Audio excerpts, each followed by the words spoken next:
Good afternoon. I heard you bought a thunderstone from Andrew Ramhead. Is that so? Well, it is. What's it to you? Andrew Ramhead took it from Hensel from Raborsh, who in turn stole it from Tomlin Brookhans down Horshan way. And? I don't know those people. Even if it's true, I knew nothing about it. I bought the stone fair and square, and for good money. My husband's gravely ill and nothing's helping. The stone is to heal him. And what ails your husband? Peter went to lie down one afternoon and he hasn't budged since. He's not eating, and he's barely talking to anyone. What's worse, soon after he took ill, a Minerva owl perched on the roof one evening. A Minerva owl? I assume that doesn't bode well, does it? No, not at all. An owl on your roof means death is closing in. That's why I need the stone. If it weren't for the stone, I'm sure Peter would be gone by now.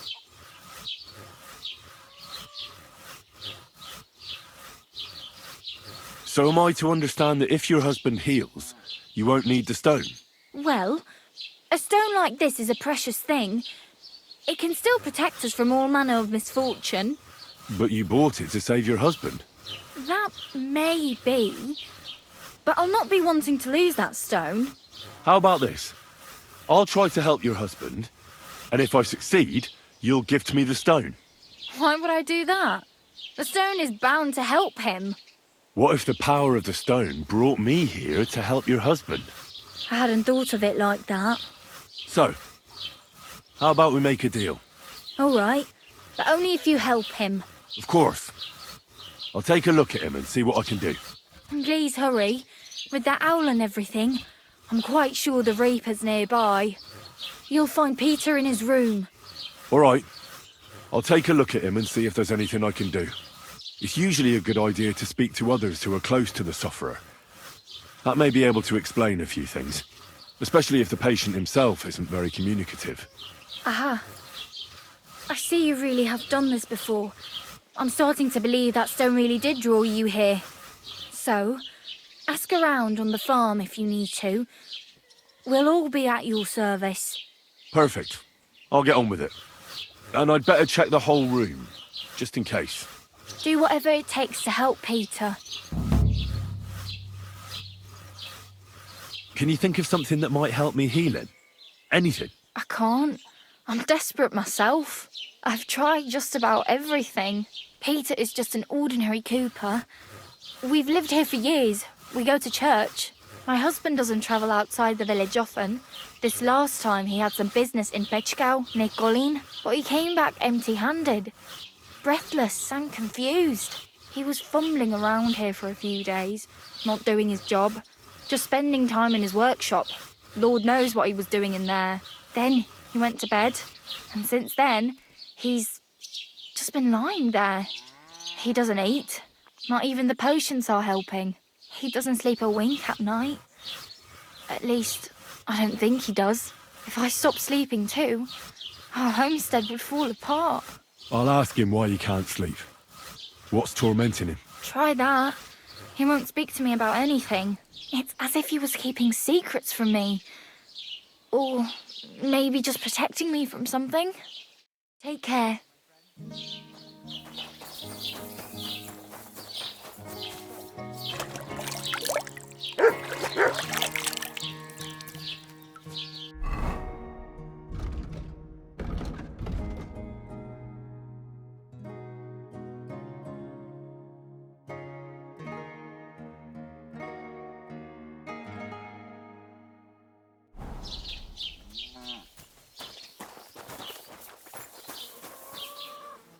God be with you.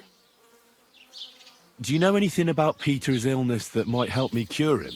I don't know anything. I'm new here. Take care, sir.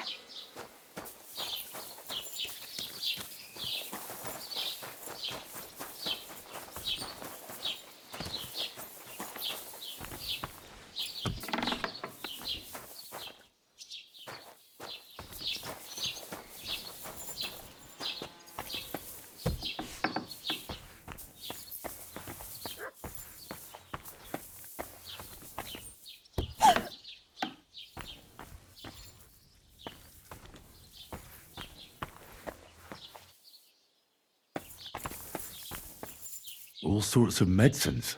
I can ask Peter if they're helping him.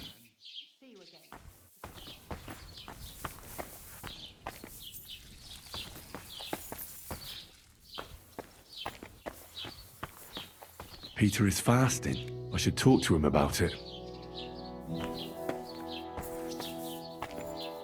My heart's going to break. Let it be over with. Damn it.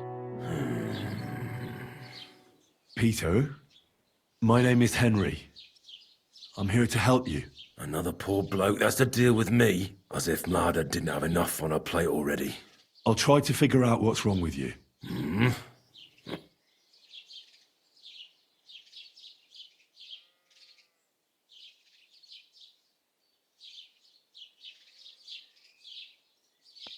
Don't be alarmed.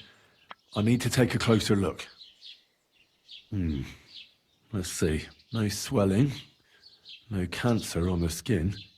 Does this hurt? Nothing hurts. Your palms are cold. Your muscles are tense.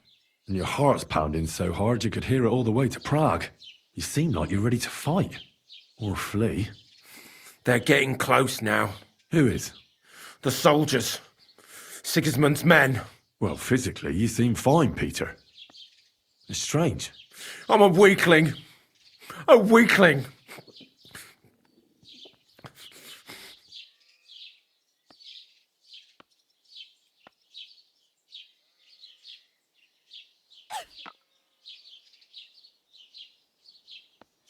I see you have a lot of herbs here.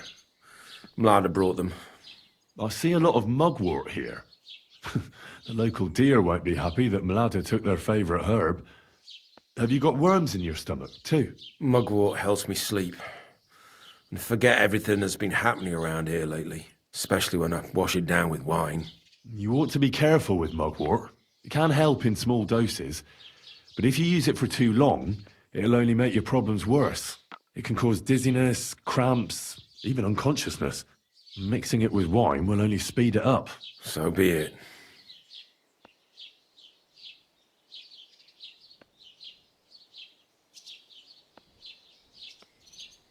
What are your nights like? Mlada said you don't sleep much. I just stare at the wall.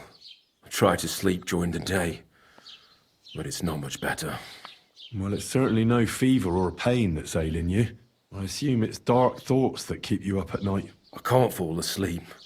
Because of all the noblemen who keep coming to Lord Pisek's fortress, I'm always hearing hoofbeats. And they startle me. So Lord Pisek likes to host nobles at his fortress? What's so unusual about that? And what do you think they're doing here, eh? Preparing for war. That's what. If Lord Pisek was about to go to war, he'd be gathering a lot more men here than a couple of nobles. Folk ought to be scared to leave the village. Mezoles is gone. And when I saw Opatovitz, Suchtol is next. I'm sure of it.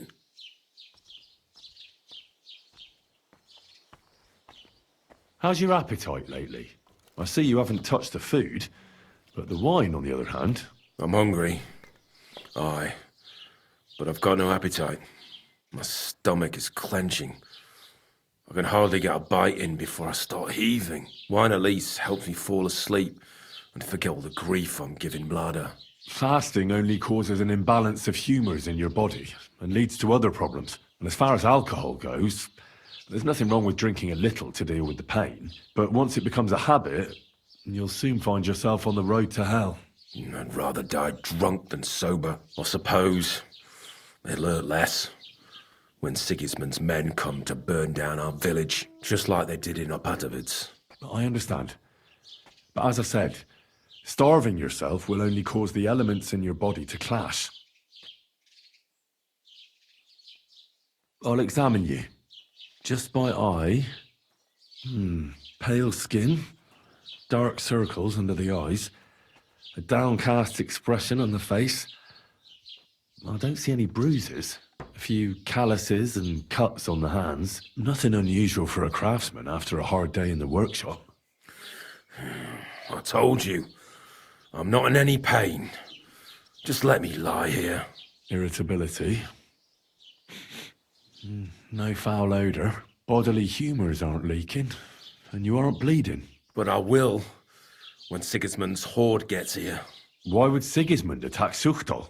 He does as he pleases. You have no idea how many villages he's plundered already. I reckon attacking a village protected by a fortress is the last thing Sigismund would want to do now. The fortress is what's bothering him. That's why he'll destroy it. And us with it. I don't know about that. What am I going to do with you, Peter?